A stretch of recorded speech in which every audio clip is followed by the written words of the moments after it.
ಹಾ ಹೆಂಗೆ ನೋಡಕ್ ಚಂದ ಇದೆ. ಯಾರೋ ಬಿಟ್ಟೋಗಿರೋದು ಅಂತ ಅಮ್ಮ. ಹಾ ನೀನು ಮೊನ್ನೆಯಿಂದ ಬರ್ತುಂಟು.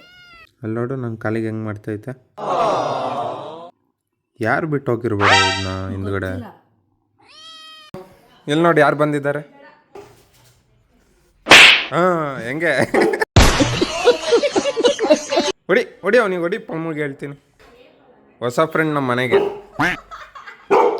ಹೆಂಗೆ ಪಾಪ ಇಲ್ಲೇ ಇರಲಿ ಬಿಡು, ಇವತ್ತಿಂದ ಇಲ್ಲೇ ಇರೋ ಓಕೆನಾ, ನಮ್ಮ ಮನೆಯಲ್ಲೇ ಇರೋ ಆಯ್ತಾ. ಇದಕ್ಕೆ ತಿನ್ನಕ್ಕೆ ಏನಾರು ಕೊಟ್ರು ತಿಂತಿಲ್ಲಲ್ಲ. A few moments later. Guys ಇವತ್ತು ಚಿಕನ್ ತರೋಣ ಅಂತ ಹೋಗ್ತಾ ಇದ್ದೀನಿ. ಇವತ್ತು ನಮ್ಮದೇ ಅಡುಗೆ ಕಾರ್ಯಕ್ರಮ. ಎಲ್ರೂ 10 ಸೆಕೆಂಡ್ ಮೌನಾಚರಣೆ ಮಾಡೋಣ. ಗೈಸ್ ನಮ್ಮ ಮನೆಗೆ ಒಂದು ಬೆಕ್ಕು ಬಂದಿತ್ತಲ್ಲ, ಅದಂತೂ ಏನು ಕೊಟ್ಟರು ತಿಂತಾನೆ ಇಲ್ಲ ಗೈಸ್. ಅದು ಚಪಾತಿ ಕೊಟ್ಟೆ, ಹಾಲು ಕೊಟ್ಟೆ, ಏನು ಕೊಟ್ಟರು ಒಂಚೂರು ಮುಟ್ಟು ನೋಡಲ್ಲ ಅನ್ನತ್ತೆ. ಈಗ ಅದಕ್ಕೆ ಏನಾದ್ರು ವ್ಯವಸ್ಥೆ ಮಾಡಬೇಕು ಗೈಸ್. ಇನ್ನು ಮಜ್ಜಿಗೆ ಗಿಜ್ಗೆ ಅನ್ನ ಹಾಕಿದ್ರೆ ತಿನ್ಬೋದೇನೋ. ಈಗ ಮಧ್ಯಾಹ್ನಕ್ಕೆ ನನ್ನ ತಮ್ಮ ಬರೋಷ್ಟೊತ್ತಿಗೆ ಹೋಗ್ಬಿಟ್ಟು ಚಿಕನ್ ಕಬಾಬ್ ಮಾಡಬೇಕು.